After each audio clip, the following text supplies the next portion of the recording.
Malam ini saya mau menyambung sedikit, menambah sedikit firman Tuhan dari Bu Mute. Mari kita semua punya visi yang besar. Amin. Tadi Bu Mute mengatakan sebagai anak-anak Tuhan kita harus memiliki juga anak-anak rohani. Nyalakan terus api penginjilan. Amin. Itu dimulai dari visi kita. Kita dapat melihat bahwasanya sidang saudara ini berganda. Amin. Sidang saudara berganda.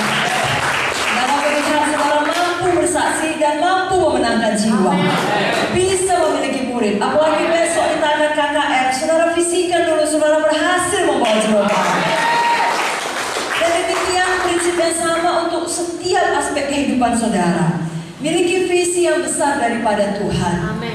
Saudaraku, kalau namanya visi yang besar daripada Tuhan, kita tidak memikirkannya atau menginginkannya berdasarkan dengan sumber daya yang kita miliki. Kalau kita mampu melakukannya, tidak perlu iman, tidak perlu visi dari Tuhan. Justru karena kita tahu kita tidak mampu melakukannya, kita perlu kuasa Tuhan yang supranatural. Ada sebuah kisah di Alkitab pada malam ini yang tidak saya bagikan kepada kita, mengenai seorang pemuda yang diberikan Tuhan mimpi yang besar. Kalau dalam perjanjian lama kita sebut mimpi, kalau kita sekarang kita sebut visi. Amin, saudara. Nama pemuda ini adalah Yusuf. Pada suatu hari Yusuf bermimpi. Saya bacakan dari Kejadian 37 ayat yang ke-5 sampai ayat yang ke-10. Bermimpilah Yusuf, mimpinya itu diceritakannya kepada saudara-saudaranya. Sebab itulah mereka lebih benci lagi kepadanya. Karena katanya kepada mereka, coba dengarkan mimpi yang kumimpikan ini.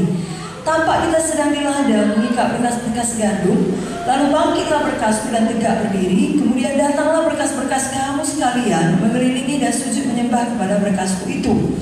Lalu saudara-saudara berkata kepadanya, apakah kau ingin menjadi raja atas kami?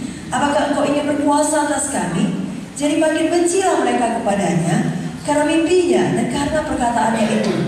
Lalu ia memimpikan pula mimpi yang lain yang diceritakannya kepada saudara-saudaranya. Katanya, aku bermimpi pula, tampak matahari, bulan, dan 11 bintang sujud menyembah kepadaku. Setelah hal ini diceritakannya kepada ayah dan saudara-saudaranya, maka ia ditegur oleh ayahnya. Mimpi apa mimpimu itu? Masakan aku dan ibumu serta saudara-saudaramu sujud menyembah kepadamu sampai ke tanah? Maka iri hatilah saudara-saudaranya kepadanya, tapi ayahnya menyimpan hal itu dalam hatinya. Saudaraku, sebenarnya mimpi Yusuf ini bukan berasal dari dirinya sendiri, Tuhan yang memberikan kepadanya. Jadi begitu juga dengan saudara. Kalau Tuhan telah memberikan satu visi yang besar dalam hati saudara, tetap pegang teguh visi itu. Jangan heran kalau orang lain tidak mengerti, karena Tuhan tidak memberikan visi itu kepada mereka. Dia berikan kepada hati saudara. Jadi kalau ada orang justru iri kepada saudara, bahkan mengkritik saudara, melawan saudara, sama seperti yang dialami Yusuf, tetap maju. Amen. Tetap pegang teguh visi Tuhan. Karena kita tahu sebenarnya Tuhan memberikan mimpi sebesar itu kepada Yusuf, bukan sekedar supaya dia jadi penguasa hebat, saudara-saudaranya sujud menyembah kepada dia, tidak. Ada maksud Tuhan di balik mimpi yang besar itu. Supaya dengan Yusuf menjadi penguasa, dia dapat menyelamatkan umat Tuhan dari kelaparan pada masa itu. Bahkan menyelamatkan seluruh dunia dari kelaparan pada masa itu. Demikian juga Tuhan punya maksud yang besar, panggilan yang besar bagi saudara. Amin. Ada orang-orang yang perlu saudara selamatkan. Amin. Jadi dimanapun Tuhan telah menempatkan saudara, maka saudara seorang ibu rumah tangga, atau saudara bekerja di kantor pemerintah, atau saudara seorang wira swasta, saudara bisnisman, businesswoman, atau mungkin seorang pemuda yang masih kuliah, yang masih sekolah, dimanapun Tuhan menempatkan saudara, sadarilah Tuhan punya maksud yang besar bagi saudara. Amen. Dan dia bicara ke dalam hati kita melalui Roh Kudusnya dan firman-Nya untuk membuat saudara mengerti maksudnya yang besar itu. Dia berikan visi yang besar kepada saudara. Amen. Jangan takut, jangan tidak berani, jangan katakan tidak mungkin. Sama seperti Yusuf, sampai bapaknya pun menegurnya, karena mimpinya itu gak cocok, gak mungkin. Dia termasuk yang paling muda di antara saudara-saudaranya. Ya, sesuai dengan adat istiadat pada masa itu, yang lebih tua dihormati. Pada masa sekarang juga tidak cocok kalau yang tua menyembah kepada yang muda.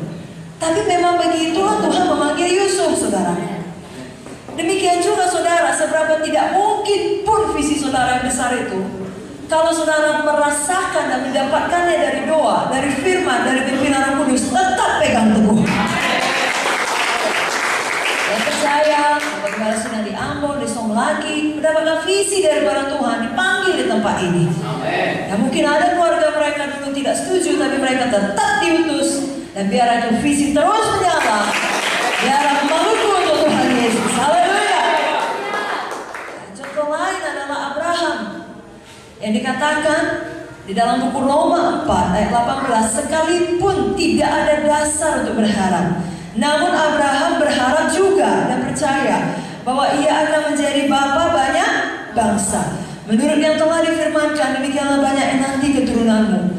Imannya tidak menjadi lemah, walaupun dia mengetahui bahwa tubuhnya sudah sangat lemah, karena usianya telah kira-kira 100 tahun, dan bahwa rahim Sarah telah tertutup. Tetapi terhadap janji Allah ia tidak bimbang. Karena ketidakpercayaan, malah ia diperkuat dalam imannya, dan ia memuliakan Allah dengan penuh keyakinan bahwa Allah berkuasa untuk melaksanakan apa yang telah ia janjikan.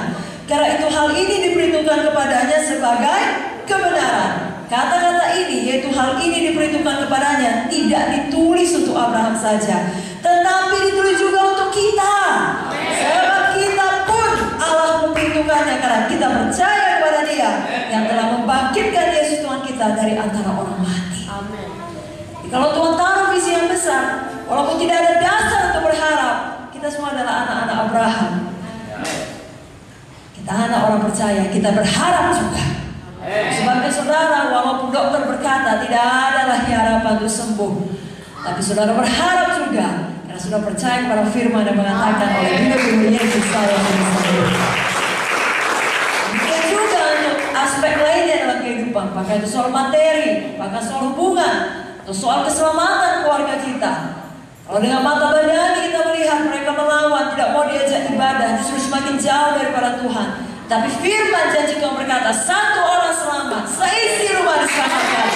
Walaupun tidak ada dasar untuk berharap, tapi kita berharap juga. Diperkuat dalam iman kita, dan tetap mendeklarasikan iman kita, visi kita yang besar tersebut, dan kita tetap menindakkan iman kita. Amin, saudara. Hari ini siapa mau punya visi yang besar? Biarlah malam ini, pada waktu nanti kita berdoa, Roh Kudus bicara dalam hati kita masing-masing. Bahkan saya percaya, saya mendapat kesan, sebenarnya Roh Kudus sudah pernah bicara. Tapi mungkin karena dengan berlalunya waktu dan kita lihat tidak jadi visi yang besar itu, kita redum, kita simpan. Hari ini nyalakan kembali. Pasti saudara, kalau PKS di sini punya visi, KKS yang berganda. Nyalakan kembali.